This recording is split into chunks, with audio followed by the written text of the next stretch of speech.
ආයබෝන් හොඳයි මූල්‍ය කළමනාකරණය කියන පාඩම් එකකේ බොහෝ කොටස් අපි වීඩියෝස් වලින් සාකච්ඡා කරලා තියෙන්නේ. දැන් අපි මේ මූල්‍ය කළමනාකරණය කියන පාඩම් ඒකකේ 75ක් විතර කොටස අවසන් කරලා තියෙන්නේ. ඒකම අපි පුතේ අපේ මේ පාඩමට එකතු කරගන්න ඕන වැදගත් දැනුම් සම්භාරයක් තමයි ලංකාවේ තියෙන මූල්‍ය වෙළඳපළ සහ මූල්‍ය ව්‍යුහය පිළිබඳව තියෙන දැනුම අපිට ඉතාම වැදගත්.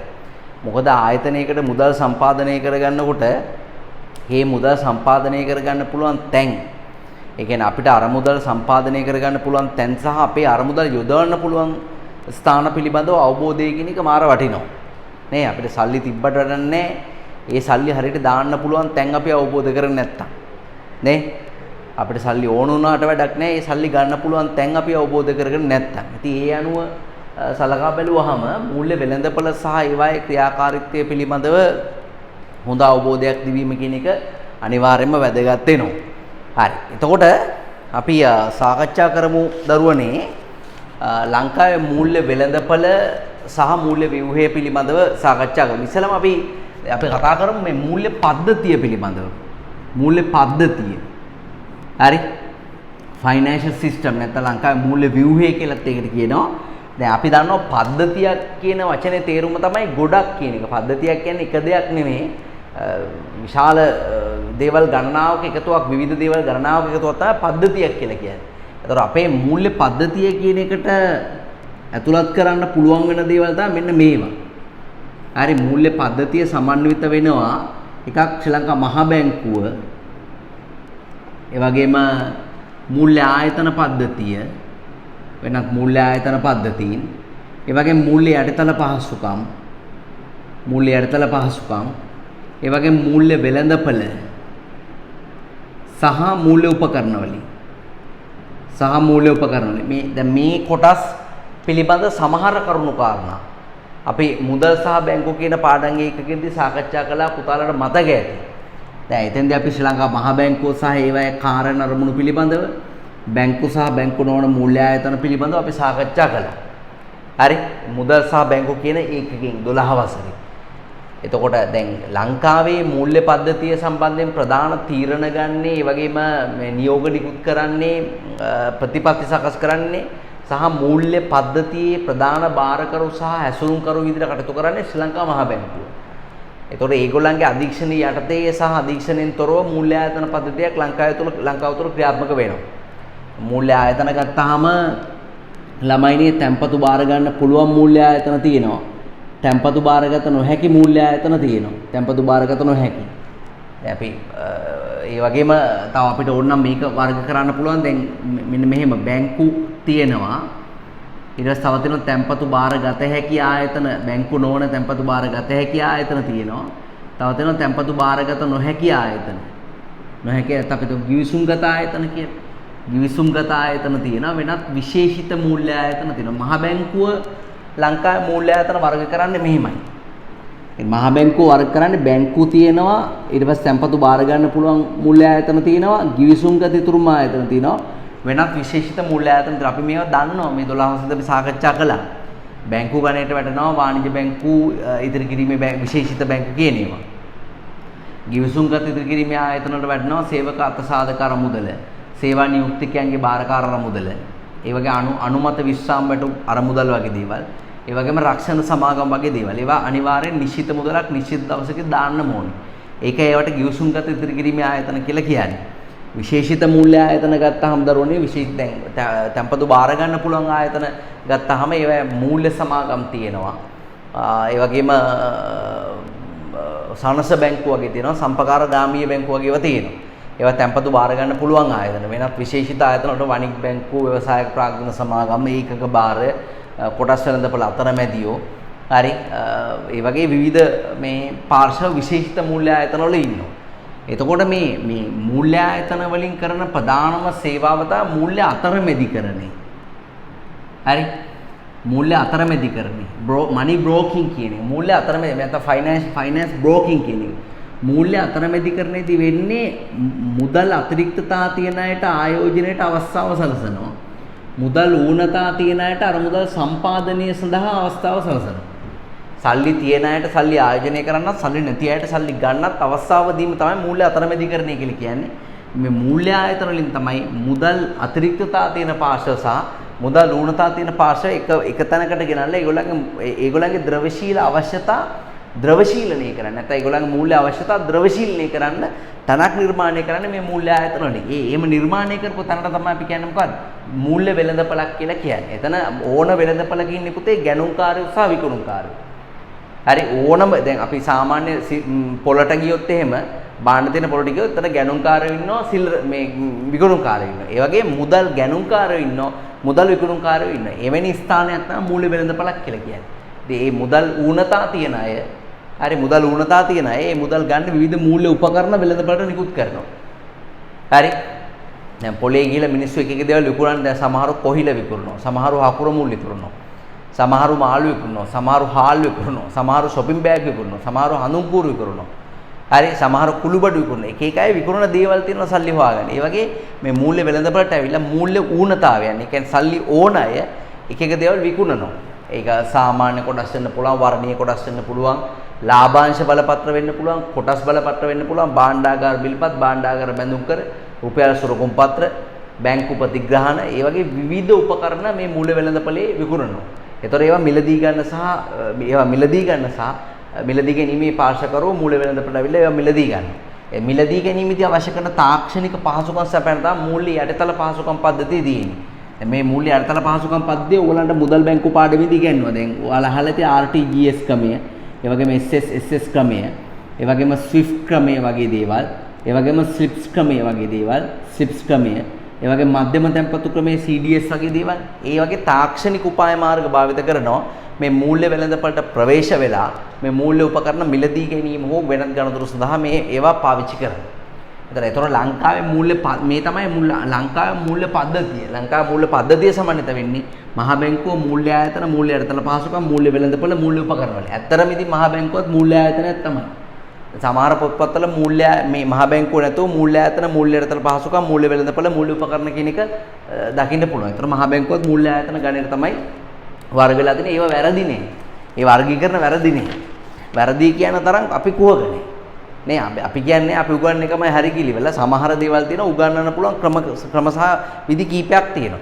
දැන් මහ බැංකුව වර්ග කරනකොට මේ මූල්‍ය ආයතන බැංකුව වර්ග කරනකොට මේ බැංකු ගණේලා සලකන්නේ මහ බැංකුවයි වාණිජ්‍ය බැංකුවයි විශේෂිත බැංකුව. ඒතර මූල්‍ය ආයතනවල බැංකු ගණේලා නම් සලකන්නේ මහ බැංකුව. ආයි මහ බැංකුව වෙනම අරන් පෙන්වන්න අවශ්‍යතාවයක් නැහැ.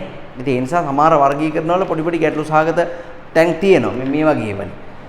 හරි බලන්න. ඒතර මූල්‍ය පද්ධතිය කියන එකට එන්න පිටුවංක 2 මෙන්න මේ නිබන්ධනයේ පොතලගේ තියෙන මූල්‍ය වෙළඳපළකින් නිබන්ධනය. බලන්න මූල්‍ය පද්ධතිය ආර්ථිකයේ මූල්‍ය තීරණ ගැනීම සඳහා භාවිත කරන විවිධ සංරචකයන්ගේ එකතුව තමයි මූල්‍ය පද්ධතිය කියලා කියන්නේ. ඉරිගහ ගන්න ආර්ථිකයේ මූල්‍ය තීරණ ගැනීම සඳහා භාවිත කරන විවිධ සංරචකයන්ගේ එකතුවයි. right පළවෙනි කියන්න මධ්‍යම බැංකුව. මධ්‍යම බැංකුව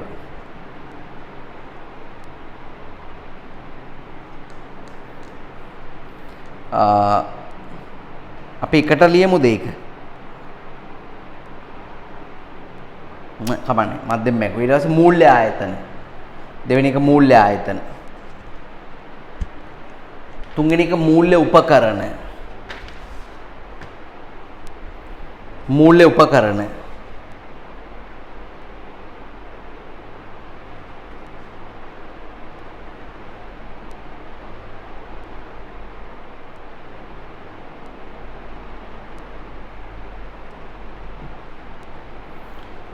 හතරවෙනි එක මූල්‍ය යටිතල පහසුකම්.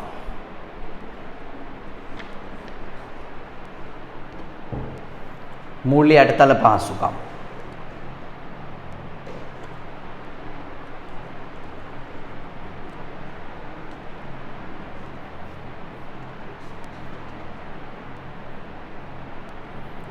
පස්වෙනි එක මූල්‍ය වෙළඳපළ.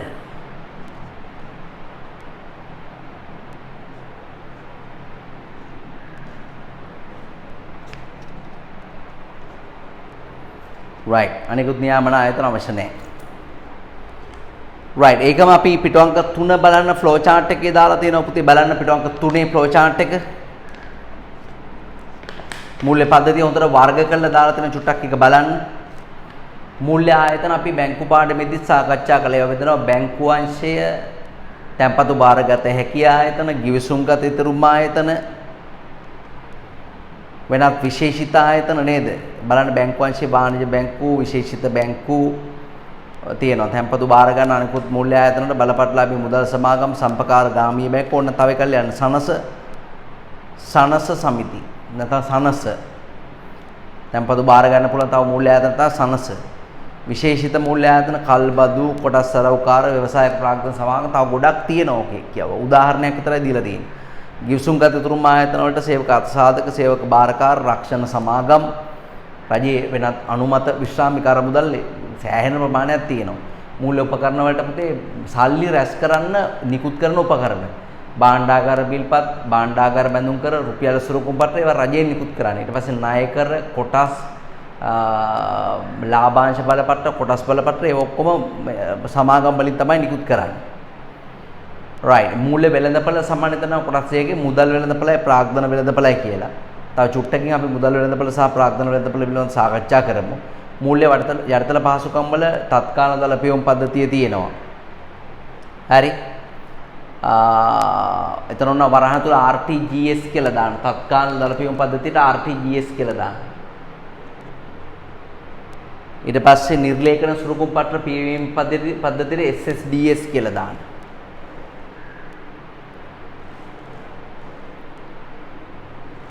ඡායාගත පිළිමුමු චෙක්පත් නිෂ්කාශනයට ICR කියලා දාන්න. image clearing. ජගත් අන්තර්බැංකු මූල්‍ය sannivedana සංගමයට SWIFT කියලා දාන්න. SWIFT. Society for Worldwide Interbank Financial Telecommunication.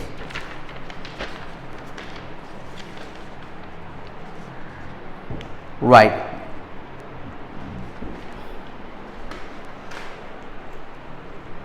හරිද? හරි. අපි යමු එහා පැත්ත පිටුවට.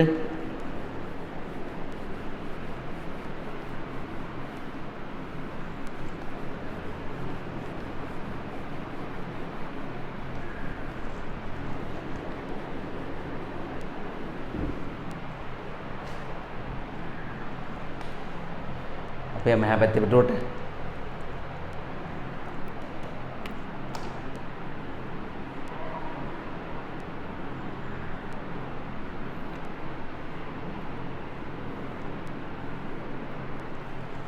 හොඳයි අපි සාකච්ඡා කරමු මූල්‍ය වෙළඳපළ කියන කොටස පිළිබඳව. හරි දරුවනේ මූල්‍ය වෙළඳපළ කියන එකෙන් අදහස් වෙන්නේ අරමුදල් අතිරික්තතා නැත්නම් අරමුදල් වැඩියෙන් තියෙන අරමුදල් අතිරික්තතා තියෙන අය සහ ඒ වගේම අරමුදල් ඌනතා. ඒ කියන්නේ සල්ලි ඕනේ අරමුදල් ඌනතා තියෙන අය එකිනෙකාව මුණ ගැහෙන ස්ථානයක් හෝ අවකාශයක්. ඒක ස්ථානයක් විතර තියෙන්නත් පුළුවන් නැත්නම් මාකට් ස්පේස් එකක් අවකාශයක් විතර තියෙන්නත් පුළුවන්. දැන් ගොඩක් වෙලාවට අන්තර්ජාලය හරහා තමයි මේ මිනිස්සු තමන්ගේ ද්‍රවශීල අවශ්‍යතා ඉටු කරගන්නේ. ඒ නිසා අපිට ඒක ස්ථානයක් කියලා කියන්න බෑ. ඒක අන්තර්ජාලය තුළ තියෙන්න පුළුවන්. ඒතර දැන් මේ මූල්‍ය වෙළඳපළ කියන එක දරුවනේ ප්‍රධාන කොටස් දෙකකට අපි බෙදනවා. මේ මූල්‍ය උපකරණ වල කල්පිරීම මත. ඒ කියන්නේ මූල්‍ය වෙළඳපළට මුදල් ගන්න නිකුත් කරන උපකරණ වල නැත්නම් පාවිච්චි කරන උපක්‍රම වල කල්පිරීමේ කාලය මත මේ මූල්‍ය වෙළඳපළ කියන එක අපි බෙදනවා ප්‍රධාන කොටස් දෙකකට. එකක් තමයි මුදල් වෙළඳපළ කියලා කොටසක් තියෙනවා. එකක් තමයි මුදල් වෙළඳපළ කියලා කොටසක් තියෙනවා. අනිත් එක තමයි ප්‍රාග්ධන වෙළඳපළ කියලා කොටසක් තියෙනවා. හරි. මුදල් වෙළඳපළ කියලා කොටසක් තියෙනවා. අනිත් එක තමයි ප්‍රාග්ධන වෙළඳපළ කියලා කොටසක් තියෙනවා. මුදල් වෙළඳපළ කියලා කියන්නේ කෙටි කාලීන අරමුදල් සාමාන්‍ය වර්ෂයක් දෙකක් ඒ වගේ කෙටි කාලීන අරමුදල් හුවමාරු වන වෙළඳපළ තමයි මුදල් වෙළඳපළ කියලා කියන්නේ. හැබැයි ප්‍රාග්ධන වෙළඳපළ කියලා කියන්නේ දිගු කාලීන අරමුදල් හුවමාරු වන වෙළඳපළ ප්‍රාග්ධන වෙළඳපළ. කෙටි කාල අරමුදල් හුවමාරු වන වෙළඳපළ මුදල් වෙළඳපළ දිගු කාල අරමුදල් හුවමාරු වන වෙළඳපළ ප්‍රාග්ධන වෙළඳපළ. තේරුණා මම කියලා දෙපතේ. එතකොට මේ මුදල් වෙළඳපළ ගත්තාම පුතාලා මේ මුදල් වෙළඳපළේ තියෙනවා වෙනම ප්‍රභේද කීපයක්. එකක් තමයි අන්තර්බැංකු ඒක්ෂණ ණය වෙළඳපළ.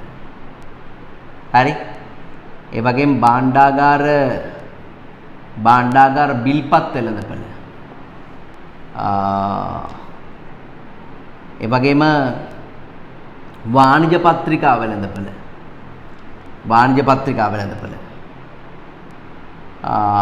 ඒ වගේම දේශීය විදේශ විනිමය වෙළඳපළ. හරි. අන්තර් බැංකු ඒක්ෂණ ණය වෙළඳපළ, භාණ්ඩාගාර බිල්පත් වෙළඳපළ, වාණිජ පත්‍රිකා වෙළඳපළ, දේශීය විදේශ විනිමය වෙළඳපළ. ඔන්නවා තමයි මේ මුදල් වෙළඳපළ මේ සහ මේ ඒවා ප්‍රභේද වෙන්නේ. දැන් ඔයා මතක තියාගන්න මුදල් වෙළඳපළ කියලා කියන්නේ කෙටි කාලීන අරමුදල්. හරි, කෙටි කාලීන අරමුදල් හුවමාරු වන වෙළඳපළ තමයි මුදල් වෙළඳපළ කියලා කියන්නේ. කෙටි කාලීන අරමුදල් හුවමාරු වන වෙළඳපළ මුදල් වෙළඳපළ. හරි. දැන් ඒකට හේතුව තමයි මේ වෙළඳපළ ප්‍රභේද ටික හැදලා තියෙන්නේ මේ ඔක්කොගෙම කෙටි කාල අරමුදල් තමයි හුවමාරු වෙන්නේ. දැන් අන්තර් බැංකු ඒක්ෂණ ණය වෙළඳපළ කියලා කියන්නේ දරුවනේ සමහර වෙලාවට එක බැංකුවකට සමහරලාට දැන් මේ ආර්ථිකයේ බැංකු තියෙනවානේ. බැංකු විශාල සංඛ්‍යාවක් තියෙනවා. සමහර වෙලාවට බැංකු වල ද්‍රව්‍යශීලතාවය අඩු වෙන වෙලාවල් තියෙනවා. ඒ කියන්නේ බැංකු වලත් සල්ලි අඩු වෙන වෙලාවල් තියෙනවා. එතකොට මහ බැංකුව කියලා තියෙන්නේ ඕගොල්ලෝ කෙලගෙන අපි ගාවට එන්නේ නැතුව මුලින්ම ඕගොල්ලන්ගේ සල්ලි අඩු නම් ඒ කියන්නේ ඔබ දන්නවා හැම වාණිජ බැංකුවක්ම මහ බැංකුව ඇතුලේ සංචිත ගිණුමක් තියාගන්න ඕනේ. මහ බැංකුව තුළ ගිණුමක් තියාගන්න ඕනේ. ඒකේ බැරට අපි හිතමු බිලියන 100ක් සල්ලි තියෙන්න ඕනේ. ඒකේ බැරට හැමතිස්සෙම බිලියන 100ක් සල්ලි තියෙනවා. දැන් සමහර වෙලාවට ගණතුණු කරලා මේ බිලියන 100 අඩු වෙන වෙලාවල් තියෙනවා. අපි හිතමු දැන් හැඩ් නැෂනල් බැංකුවේ බිලියන 60යි තියෙන්නේ. බිලියන 60යි තියෙන්නේ. ඒ කියන්නේ එයාට බිලියන 40ක කියන්නේ ගිණුම පවත්වා ගැනීම අවශේෂයට බිලියන 40ක අඩුවක් තියෙනවා. හරි, ඒතකොට මහ බැංකුව කියනවා ටක් ගාලා බිලියන 40 හොයලා දාන්න කියලා. නැත්නම් අනිවාර්යෙන් බැංකුවේ ද්‍රව්‍යශීලතාව අඩු නිසා බැංකුව සීල් තියලා වහන්නත් පුළුවන්. ඒතොර හැඩ් නැෂනල් බැංකුවට මහ බැංකුව කියලා තියෙන්නේ කෙලගෙන අපි ගාවට එන්න එපා. ඔයාගේ සහෝදර බැංකුව වලින් හරි කොහෙන් හරි සල්ලි හොයා ගන්න පුළුවන් නම් එහෙම හොයා ගන්න. බැරි වුණොත් අපි ගාවට එන්න. වෙන කරන්න දෙයක් ඇත්තෙම නැත්නම් එතකොට අතරපාඩුවට තමයි හැමදේම වෙන්නේ. ඉතින් හැඩ් නැෂනල් බැංකුව මොකද කරන්නේ? ඕක BOC එකට කියනවා. BOC එකට කියලා ණයක් කිල්ල ගන්න. ඒ ණය මෙයාට හර වෙනවා HNB කිලිවලා. අපි તો මෙයාගේ 200ක් විතර බිලියන 200ක් විතර ශේෂ තියෙනවා කියලා දන්නකො 100යි තියෙනවා 200ක් විතර මෙයාගේ තියෙනවා. HNB ලට අපි හර කරනවා බිලියන 40යි නේද? දැන් බිලියන 60ක් තියෙනවනේ. 40ක් බැර කරනවා. ඒතර මෙතන BOC කියලා 40ක් බැර වෙනවා. ඒතර මෙයාගේ ඔන්න ශේෂය කියන එක හරි. බිලියන අවම ශේෂය පවත්වාගත යුත්තේ මේ 100යි ඒ 100 හරි. ඒකට කලේ මේගොල්ලෝ කලේ BOC කින් ණයක් ගන්න එක තමයි කලේ. එහෙනම් ද්‍රව්‍යශීලතාවෙන් අඩු වාණිජ බැංකුව විසින් ද්‍රව්‍යශීලතාවෙන් වැඩි වාණිජ බැංකුව වෙතින් ණය ලබා ගැනීමදී ඇතිවන වෙළඳපළ. එතන අනිවාර්යෙන් මුදල් විකුණුම්කරුවෙක් ඉන්නවා. මුදල් ගැනුම්කරුවෙක් ඉන්නවා. ගැනුම්කරු තමයි HNB එක. මුදල් විකුණුම්කරු තමයි කවුද? BOC. හරි. එතකොට මේ HNB ලා මේ ණය දෙන්නේ කිසිම ඇපයක් නැතුව උපත. ඇප රහිතව නිකුත් කරන ණය. කිසිම ඇපයක් නැතුව. ඒ වගේම මෙතෙන්දී හොඳට කල්පනා කරන්න ඕන අනිවාර්යෙන්ම මේ HNB ලා පුදා දවස් 7ක් ඇතුළත මේ ණය මුදල් අනිවාර්යෙන් පියවන්න ඕන. දින 7ක් කාලයක් තමයි දෙන්නේ. කිසිම ඇපයක් තියන්නේ නැහැ. ගැරන්ටර්ස් මොකුත් කවුරුත් උන්නේ නැහැ. විශ්වාසයෙන්ම තමයි මේ ණය යන්නේ. ඒතකොට දවස් 7ක් වගේ අඩු කාලයකදී අර මුදල් හුවමාරු කිරීම සඳහා පවත්වාගෙන යන වෙළඳපළ තමයි අන්තර් බැංකු ඒක්ෂණ ණය වෙළඳපළ කියලා කියන්නේ. හරි. භාණ්ඩාගාර බිල්පත් සහ වාණිජ පත්‍රිකා කියන දෙක බොහොම සමාන මේ කාරණා දෙකක්. භාණ්ඩාගාර බිල්පත් සහ වාණිජ පත්‍රිකා කියලා මේ කියන දේවල්. දැන් ඔය පොදු සමාගම් තියෙනවනේ. අපි කියන්නේ මිලකල සමාගම් කියලා. මිලකල සමාගම් වලට කෙටි කාලීන අරමුදල් ලබා ගන්න ඕන නම්. කෙටි කාල අරමුදල් කියලා කියන්නේ පුතේ අපිට අවුරුදු ගණන් ලෝන් ගෙවන්න ඕනේ නැහැ. අපිට මාස 2කට විතර සල්ලි ටිකක් ඕනේ. ඉතින් ඒ වගේ වෙලාවට ඒගොල්ලෝ මොකද කරන්නේ? වෙළඳපළට වාණිජ පත්‍රිකා කියනවා නිකුත් කරනවා. වාණිජ පත්‍රිකාවක් මාස 3-6 වගේ කාලෙකින් කල්පිරෙනවා. ඒකේ මූණත අපි නිකන් මෙහෙම උදාහරණයකට ගමු. මේක මේ විදිහට නෙමෙයි තියෙන. මූණතේ ගහලා තියෙනවා ලක්ෂ 10යි කියන්නේ. ලක්ෂ 10යි කියලා. මේක ඩිස්කවුන්ට් කරනවා 110යි කියලා. ලක්ෂ 10කට 110ක් කියලා කියන්නේ කීයද? ලක්ෂයයි. ඒ කියන්නේ ලක්ෂ 9කට තමයි මේක ගන්න එක්කෙනා ගන්න. ලක්ෂ 9කට. ඊට පස්සේ මෙයා මේක අතේ තියා මේ අපිට මාස 3යි නම් මේකේ කාලේ ජනවාරි මාස 1 වෙනිදා නිකුත් කරා නම් 3.31 වෙනිදාට මේක ඉවර වෙනවා. හරි? 3.31 වෙනිදාට මේක ඉවර වෙනවා. කාලේ. එතකොට දැන් අපි તો මාස 3යි හෝ 4යි මේ කාලේ තියෙන. මේ කාලෙදී මේ කාලේ වෙනකන් අතේ තියාගෙන ඉඳලා මේක නිකුත් කරපු සමාගමට දුන්නාම සමාගම ලක්ෂ 10ක් දෙනවා.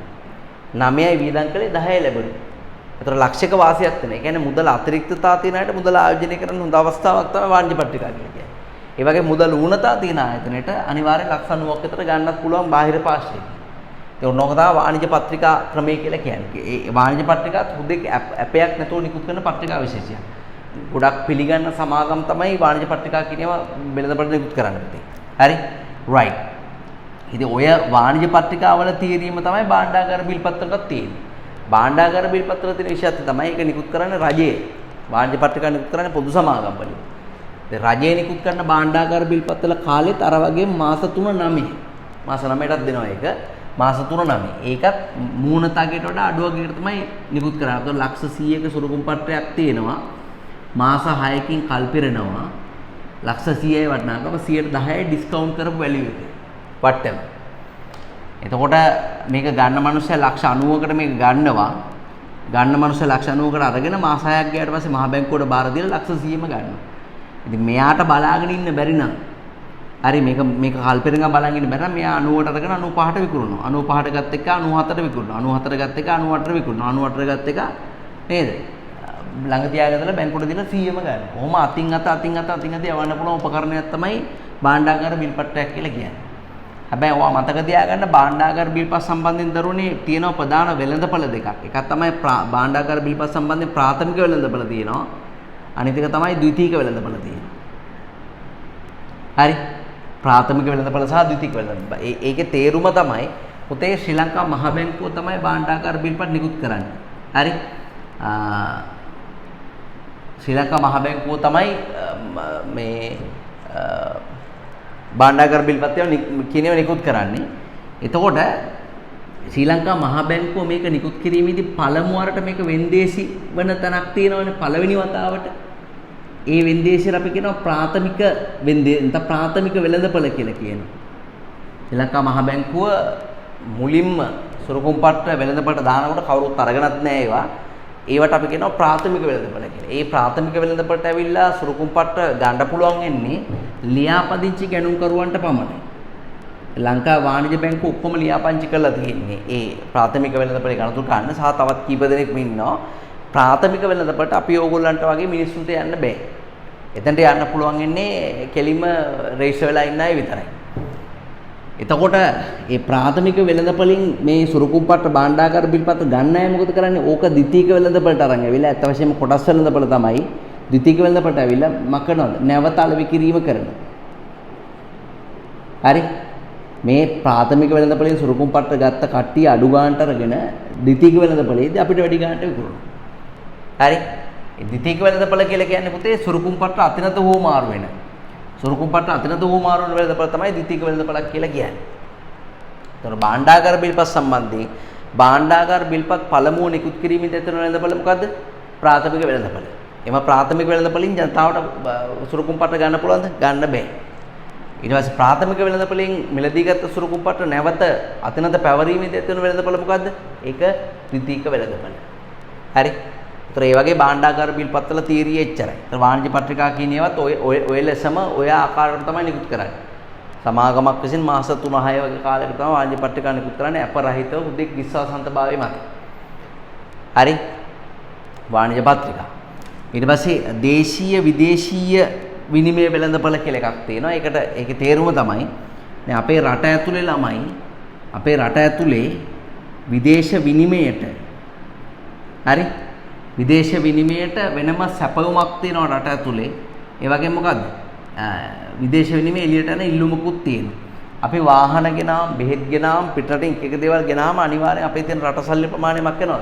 ඒ පැත්තට දෙනවා. හරි?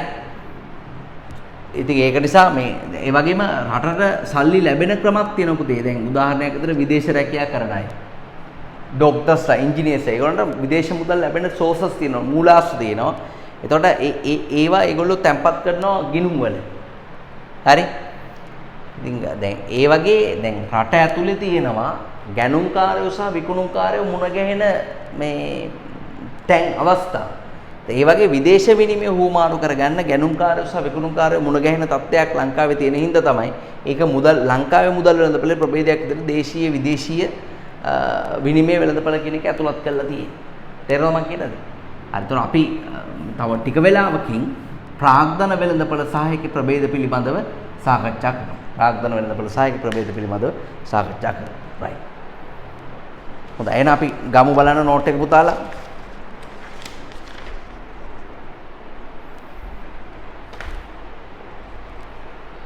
හරි ඔයා පෙළන්න පිටු අංක 4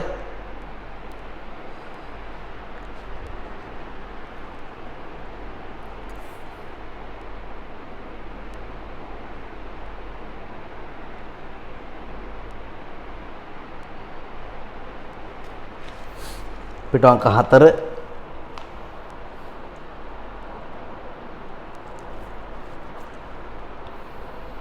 හරි බලන්න ඒකේ මූල්‍ය වෙළඳපොළ මෙහෙම ලියන්නේ අරමුදල් සපයන්නන්ගෙන් සහ අරමුදල් සපයන්නන් සහ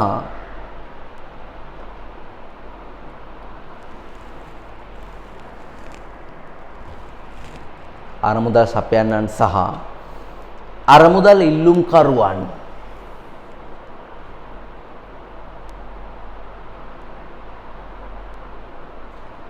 අරමුදල් ඉල්ලුම්කරුවන්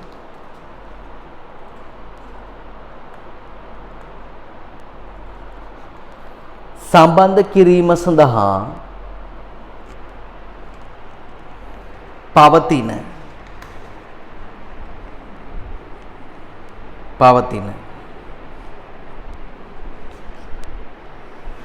ස්ථානයක් හෝ අවකාශයක්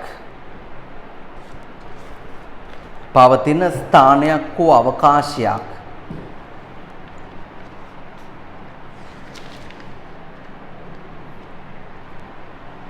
මූල්‍ය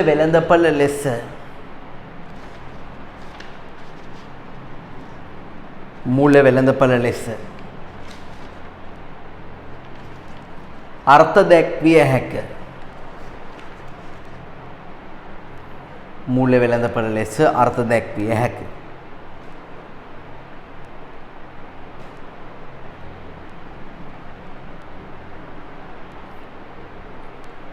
මූල්‍ය උපකරණවල කල්පිරීමේ කාල සීමාව අනුව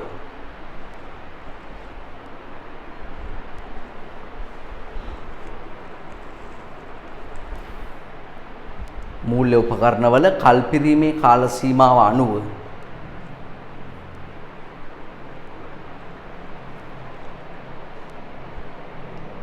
මූල්‍ය වෙළඳපොළ ප්‍රධාන කොටස් දෙකකට බෙදිය හැක. මූල්‍ය වෙළඳපොළ ප්‍රධාන කොටස් දෙකකට බෙදිය හැක.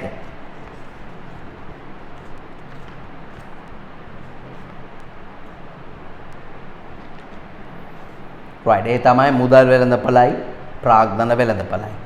right මුදල් වෙළඳපොළ බලන්න ඒකේ ප්‍රභේද බලන්න අන්තර් බැංකු ඒක්ෂණ ණය වෙළඳපොළ දේශීය විදේශීය විනිමය වෙළඳපොළ භාණ්ඩාගාර බිල්පත් වෙළඳපොළ වාණිජ පත්‍රිකා වෙළඳපොළ මම ඔයා පැහැදිලි කළා පුතාලට ප්‍රාග්ධන වෙළඳපොළේ තියෙනවා කොටස් වෙළඳපොළයි සාංගමික බැඳුම් කර වෙළඳපොළයි භාණ්ඩාගාර බැඳුම් කර වෙළඳපොළයි කෙටි කාලීන අරමුදල් හුවමාරු වන වෙළඳපොළ මුදල් වෙළඳපොළ දිගු කාලීන අරමුදල් හුවමාරු වන වෙළඳපොළ ප්‍රාග්ධන වෙළඳපොළ හරි එමෙන්න අපි වෙළඳපොළ විස්තරාත්මකව ලියමු දැන් හරි බලන්න පළවෙනි එක අන්තර් බැංකු ඒක්ෂණ ණය වෙළඳපොළ මෙහෙම ලියන්න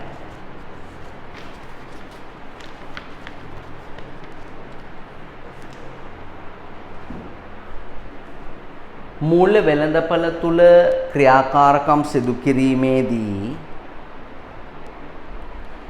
මූල්‍ය වෙළඳපොළ තුල ක්‍රියාකාරකම් සිදු කිරීමේදී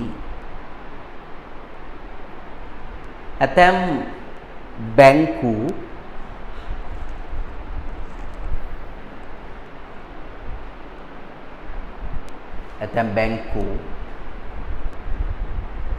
මූල්‍ය ඌනතා හෙවත් ද්‍රවශීලතා ගැටලු වලට මූල්‍ය ඌනතා හෙවත් ද්‍රවශීලතා ගැටලු වලට මුහුණ දෙයි.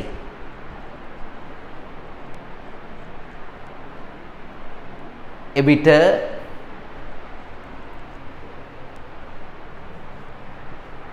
එවැනි බැංකු විසින්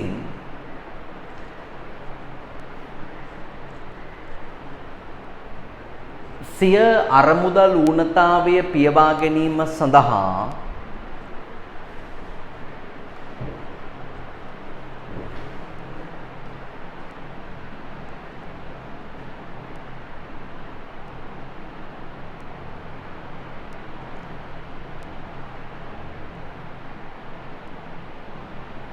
සිය අරමුදල් ඌනතාවය පියවා ගැනීම සඳහා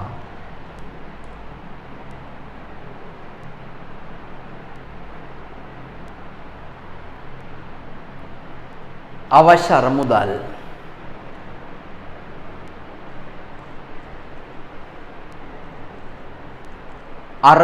අතිරික්තතා ඇති බැංකු වෙතින් අරමුදල් අතිරික්තතා ඇති බැංකු වෙතින්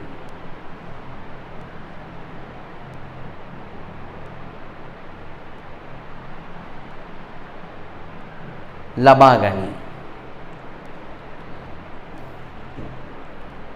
අතිරික්ත ඇති බැංකු වෙතින් ලබා ගනී.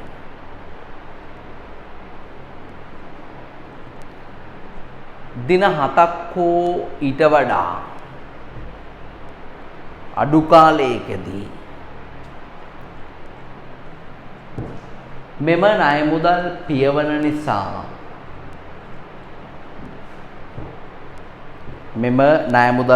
නිසා මෙවැනි කටයුතු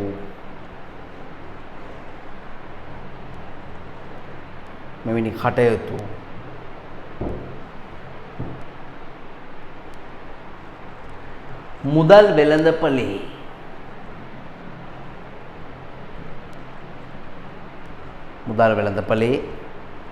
ප්‍රභේද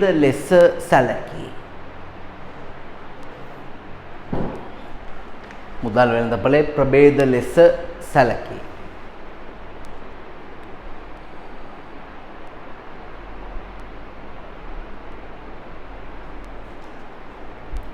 මෙම ගනුදෙනු සඳහා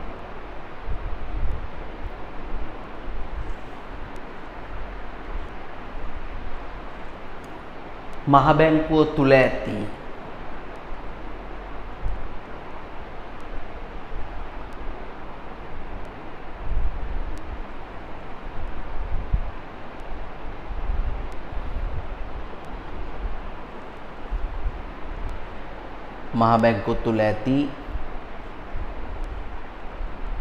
පියවීමේ ගිණුම් භාවිත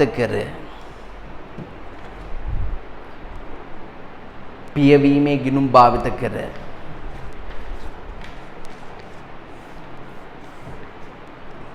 මෙවැනි ගනුදෙනු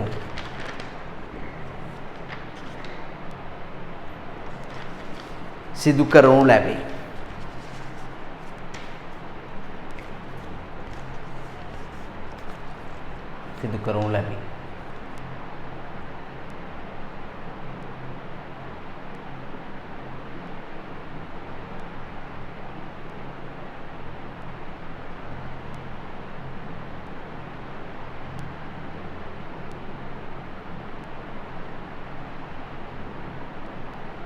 right. ඊට පස්සේ ඊළඟ කොටසට යමු. භාණ්ඩාගාර බිල්පත් වෙළඳපළ මෙම ලියමු.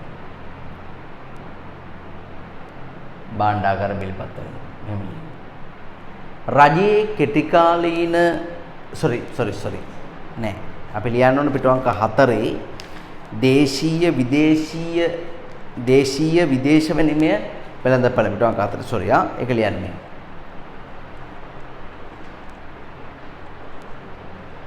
රට තුලදී කෙටිකාලීන වශයෙන් සිදුවන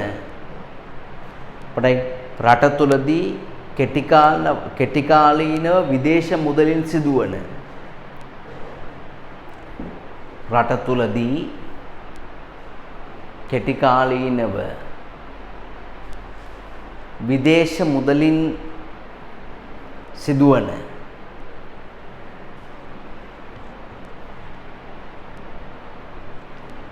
ණය ගැනීම සහ ණය ගැනීම සහ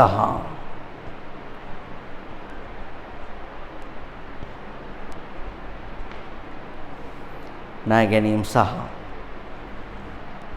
සැපයීම ණය ගැනීම සහ සැපයීම මෙම වෙළඳපළට අයත් වේ.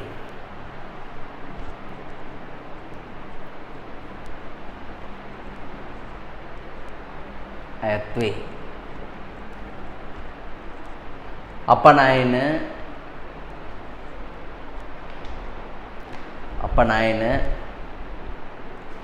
විදේශ සංක්‍රාම, ඒ කියන්නේ ආධාර වගේ දේවල්.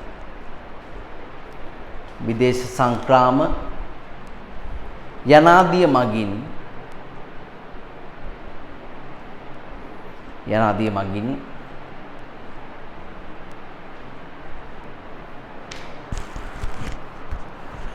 විදේශ මුදල් සැපයීම සිදුවන අතර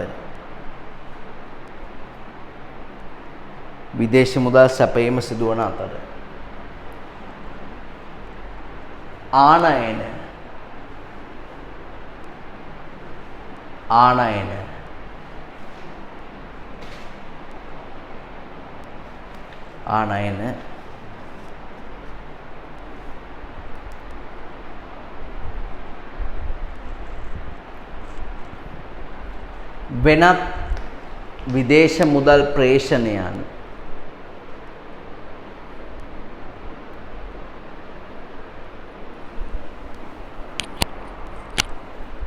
වෙනත් විදේශ මුදල් ප්‍රේෂණයන්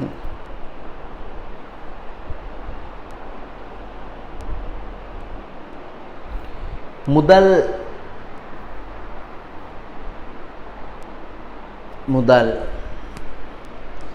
ගලා යාම සඳහා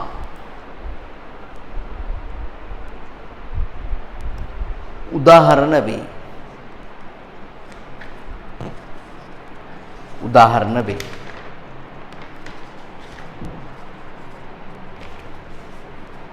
right. භාණ්ඩාගාර බිල්පත් වෙළඳපළ මෙහෙම ලියන්න. රජයේ කෙටි කාලීන ණය අවශ්‍යතා වෙනුවෙන්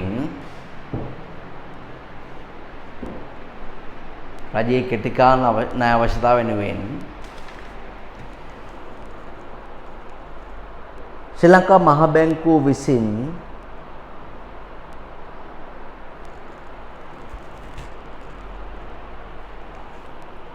නිකුත් කරන සුරකුම්පත් විශේෂයයි.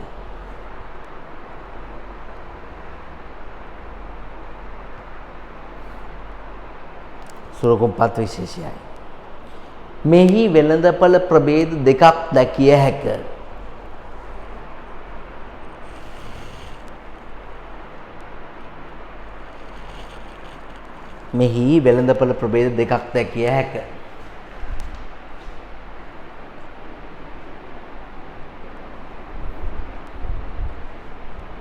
පළවෙනි එක ප්‍රාථමික වෙළඳපළ. භාණ්ඩාගාර බිල්පත් සම්බන්ධයෙන් ප්‍රාථමික වෙළඳපළ.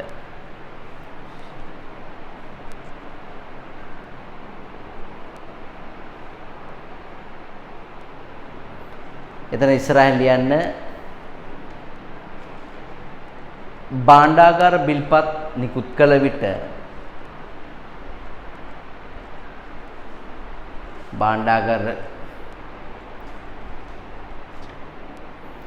ප්‍රාථමික වෙළඳපළ කියලා භාණ්ඩාගාර බිල්පත් නිකුත් කළ විට ඒවා පළමුව මිලදී ගැනීමේදී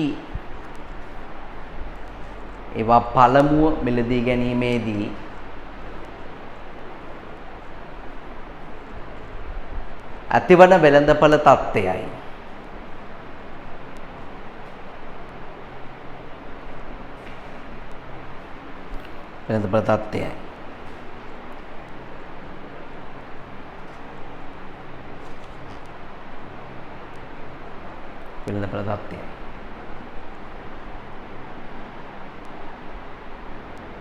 මෙවැනි වෙළඳපළකට ඇතුල් විය හැක්කේ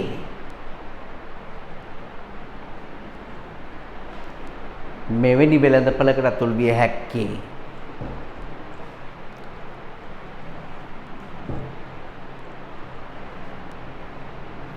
රාජ්‍ය සුරුකුම් පත්‍ර පිළිබඳ ප්‍රාථමික අලෙවිකරුවන්ට පමණි. ඒවට අවසර ගන්න ඕනේ ඒගොල්ලෝ. රාජ්‍ය සුරුකුම් පත්‍ර පිළිබඳ ප්‍රාථමික අලෙවිකරුවන්ට පමණි. ජනතාවටවත් ගන්න බෑ. right අංක 2 ද්විතීක වෙළඳපළ.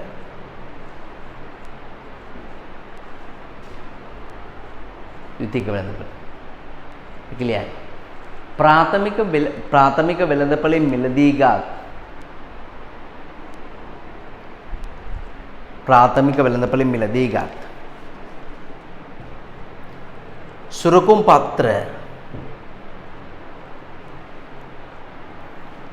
පත්‍ර නැවත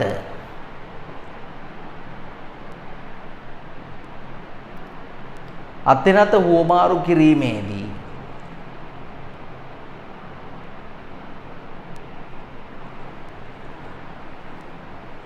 ඇතිවන වෙළඳපළ තත්ත්වයයි. ඇතිවන වෙළඳපළ තත්ත්වයයි.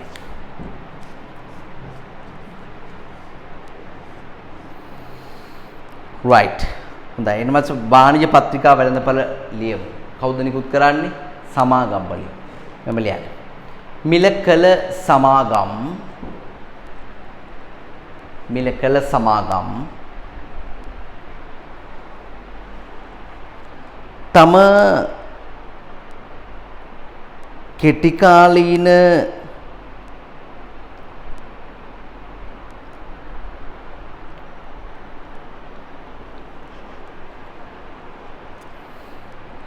ණය අවශ්‍යතා ඉටු කර ගැනීම සඳහා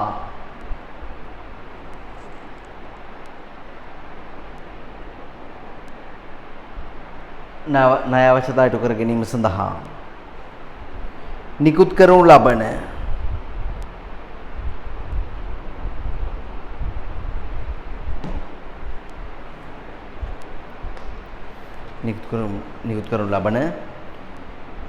සුරුකුම්පත් විශේෂයකි.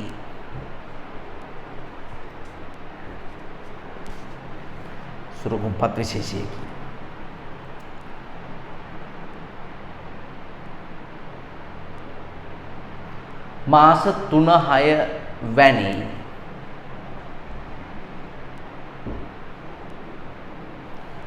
කල්පිරීමේ කාලයන් සහිතව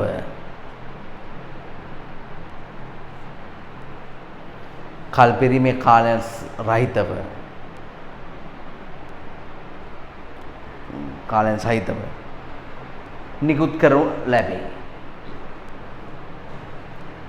ලැබේ.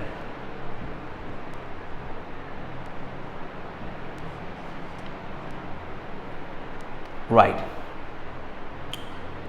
ඔය තමයි මුදල් වෙළඳපොලේ ප්‍රභේද 4 අපි සාකච්ඡා කරේ අන්තර්බැංකු ඒක්ෂණ භාණ්ඩාගාර බිල්පත් වාණිජ පත්‍රිකා සහ දේශීය විදේශීය විනිමය වෙළඳපොළ පිළිබඳව. ඒකෙන් දැන් ප්‍රාග්ධන වෙළඳපොළ ගත්තාම පුතේ ප්‍රාග්ධන වෙළඳපොළේ තියෙනවා ප්‍රභේද 3ක්.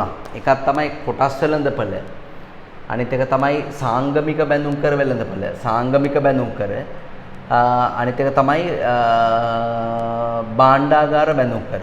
මතක තියාගන්න පටල ගන්න එපා. භාණ්ඩාගාර කතාව අනිවාර්යයෙන්ම තියෙන්නේ ආණ්ඩුවේනේ. ඔයා මතක තියාගන්න මේ මූල්‍ය වෙළඳපොලේ මුදල් ලබා ගන්නයි මුදල් ආයෝජනය කරන්නයි ඉන්න ප්‍රධාන පාර්ශ්ව දෙක තමයි රජය සහ පෞද්ගලික අංශය.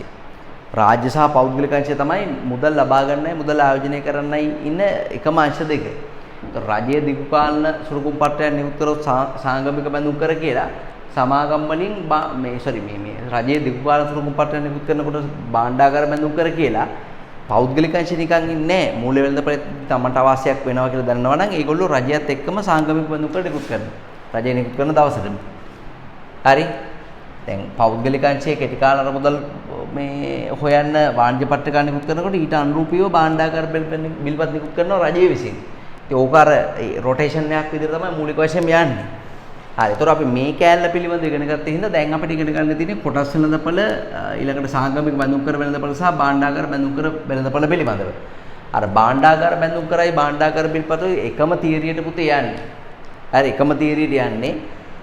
ඒ කියන්නේ ඉස්සලා මේ භාණ්ඩාගාර බිල්පත් වෙළඳපොලේ පළවෙනි වෙන්දේසියට යන්න බෑනේ අපි ඕගලන්ට. ඒකට යන්නේ මේ අර ලියාපදිංචිච්ච ප්‍රාථමික අලෙවිකරුවන් නේද. මේකෙත් මේ ප්‍රාථමික වෙන්දේසිය සහ ද්විතීයික වෙන්දේසිය කියලා දෙකක් තියෙනවා. ප්‍රාථමික නිකුතු සහ ද්විතීයික නිකුතු කියලා. ඒ ප්‍රාථමික වෙළඳපොලකට ප්‍රාථමික වෙළඳපොල භාණ්ඩාගාර බැඳුම් කර සම්බන්ධයෙන් ප්‍රාථමික වෙළඳපොලකට යන්න පුළුවන් වෙන්නේ භාණ්ඩාගාර බැඳුම් කර මිලදී ගන්න ලියාපදිංචිච්ච ප්‍රාථමික අලෙවිකරුවන්ට විතරයි. හරි. ද්විතීයික වෙළඳපොලින් ජනතාවට අරගෙන කලින් ගත් එකක් අරගෙන ගනුදෙනු කරන්න තියාගන්න ඕන දෙයක් කරන්න පුළුවන්. අපිට නොඉඳුල් සුරුකුම් පත්‍රයක් කොයි වෙලාවෙවත් හම්බෙන්නේ නැහැ. අපිට හම්බෙන්නේ ඉඳුල් කරපු එක. කවුරු හරි අතින් අත ගිය එක තමයි අපිට ගන්න වෙන්නේ.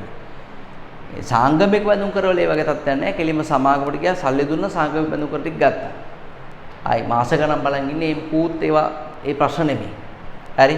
ඒවේ ප්‍රාථමික වෙළඳපොලයි ද්විතීයික වෙළඳපොලයි කියලා දෙකක් නැහැ. හරි. ඉතින් එතකොට ඒ වගේ මේ සාංගමික බැඳුම් කර කියන්නේ දිගුකාලීන වෙළඳපොලක්. අපසහිතව තමයි දිගුකාල අරමුදල් අපසහිත තමයි නිකුත් කරන්නේ. භාණ්ඩාගාර බැඳුම් කරත් ඒ වගේ විශ්වාසවන්තම රජයක් නම් අපිත් තියන්නේ නැතුව තමයි භාණ්ඩාගාර බැඳුම් කර නිකුත් කරන්නේ. කොටස් වෙළඳපොලේදී වෙන්නේ ප්‍රාග්ධනය ගන්න සමාගම් විසින් මොකද කරන්නේ සල්ලි හොයා ගන්න ඕනේ. සමාගමක් කියනවා කාටද අපේ ආයෝජනය කරන්න කියලා. ඒතර එයා ලක්ෂ 10ක් ආයෝජනය කරා නම් ඒක ඔප්පු කරන්න දෙන එක තමයි කොටස් කියලා කියන්නේ. දැන් එක කොටසක් රුපියල් 100 නම් රුපියල් ලක්ෂයක් ආයෝජනය කරොත් එයා මේ ඒ කියන්නේ එක කොටසක් මේ රුපියල් 100 නම් එයා කොටස් ලක්ෂයක් මිලදී ගත්තොත් එයා ලක්ෂ 10ක් ආයෝජනය කරලා තියෙනවා. ඒතර ඒ ලක්ෂ 10 අදාළ සමාගමට යනවා. ඒතර සමාගම් වලින් මුදල් හොයාගන්න පාවිච්චි කරන ක්‍රමයක් තමයි කොටස් වෙළඳපොලක් කියලා කියන්නේ. හරි මේ ටික අපි ලියමු. ලියලා අපිට ඊළඟ වීඩියෝ එකේදී කොටස් වෙළඳපොල පිළිබඳව අපි විස්තරාත්මකව සාකච්ඡා කරමු. right බලන්න එහෙනම් වාණිජ්‍ය පත්‍රිකා වෙළඳපොල කිව්වද මම? ඔව් නේ. භාණ්ඩාගාර බැඳුම් කර වෙළඳපොල මෙහෙම ලියන්න. රජයට අවශ්‍ය දිගුකාලීන අරමුදල්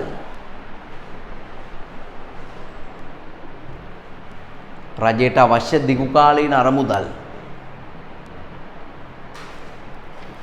සම්පාදනය කර ගැනීම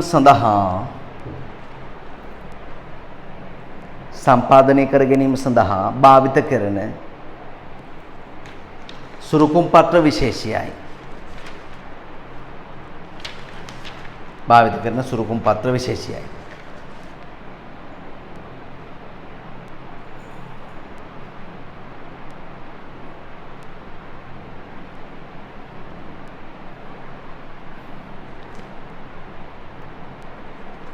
සුරුකුම් පත්‍ර විශේෂයයි.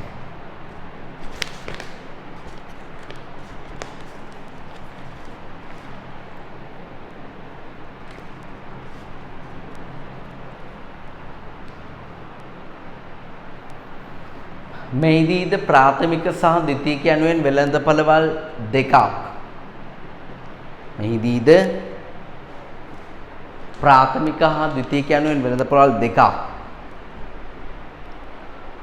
බිහිවන අතර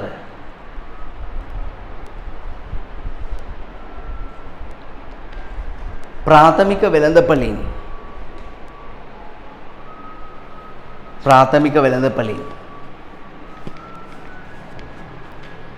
සුරුකුම් පත්‍ර මිලදී ගත හැකි වන්නේ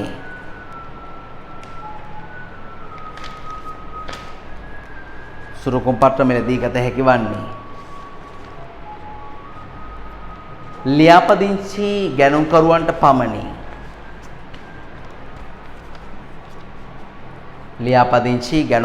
පමණි.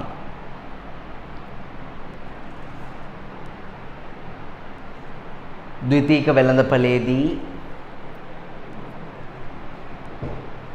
සිදුවන්නේ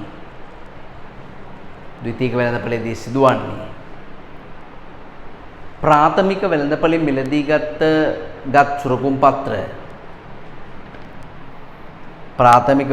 මිලදී ගත් සුරුකුම් පත්‍ර නැවත අතිනත පැවරීමයි.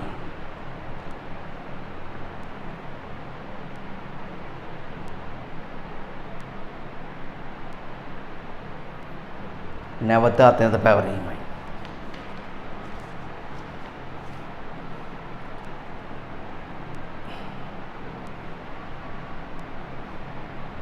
right. ඊට පස්සේ ආංගමික බඳුන් කර වෙළඳපොළ මෙම ලියන්න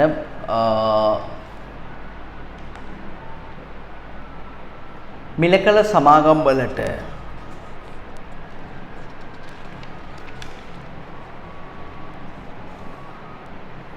මිලකල සමාගම් වලට අවශ්‍ය දිගුකාලීන අරමුදල් සම්පාදනය කිරීමේ දිගුකාලීන අරමුදල් සම්පාදනය කිරීමේ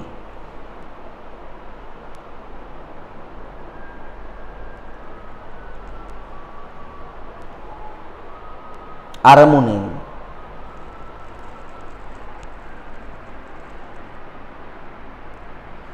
නිකුත් කරන සුරුකුම් පත්‍ර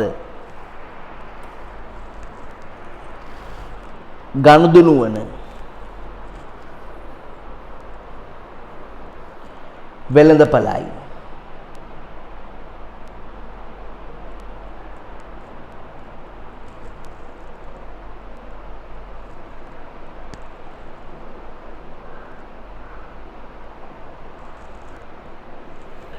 right.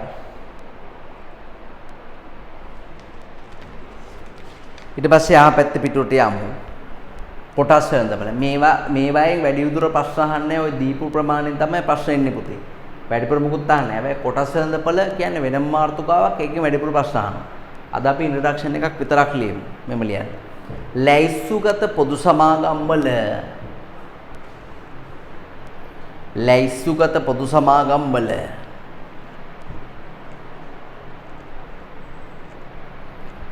කොටස් විකිණීම සහ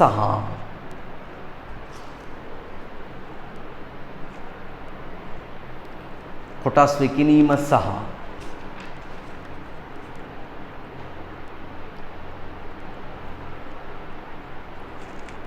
කොටස් විකිණීම සහ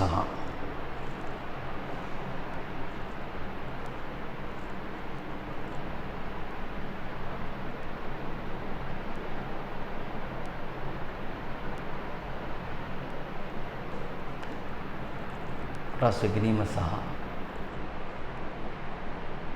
මිලදී ගැනීම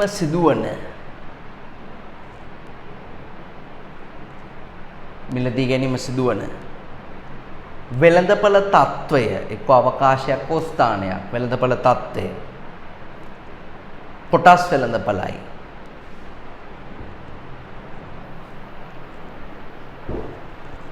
කොටස් වෙළඳපළයි.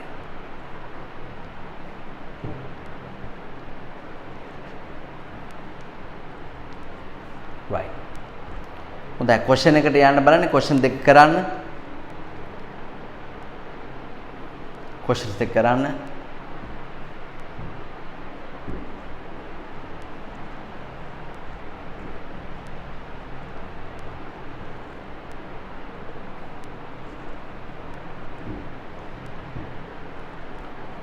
right. වර්ණීය කොටස්, සාමාන්‍ය කොටස්, කොටස් බලපත්‍ර යනාදී හුවමාරු වන වෙළඳපළ වර්ණීය කොටස්, සාමාන්‍ය කොටස් වගේ දේවල් කොටස් වෙළඳපළේ තමයි හුවමාරු වෙන්නේ. 5. ප්‍රාග්ධන වෙළඳපළේ හුවමාරු වන උපකරණයකි ප්‍රාග්ධන වෙළඳපළේ නම් රුපියල් සුරුකුම් පත්‍ර ඒවා දිගු කාලයකට වසර 30ක් වගේ ලොකු කාලයකටත් නිකුත් කරන වෙලාවල් තියෙනවා. හරි හොඳයි. අපි එහෙනම් තවත් වීඩියෝ සෙෂන් එකකින් මුණ ගැහෙමු. මේ වීඩියෝ සෙෂන් එකේදී පුතාලට සාකච්ඡා කරන්නේ කොටස් වෙළඳපළ සහ ඒ ආශ්‍රිත කටයුතු පිළිබඳව. right. ආයුබෝවන්.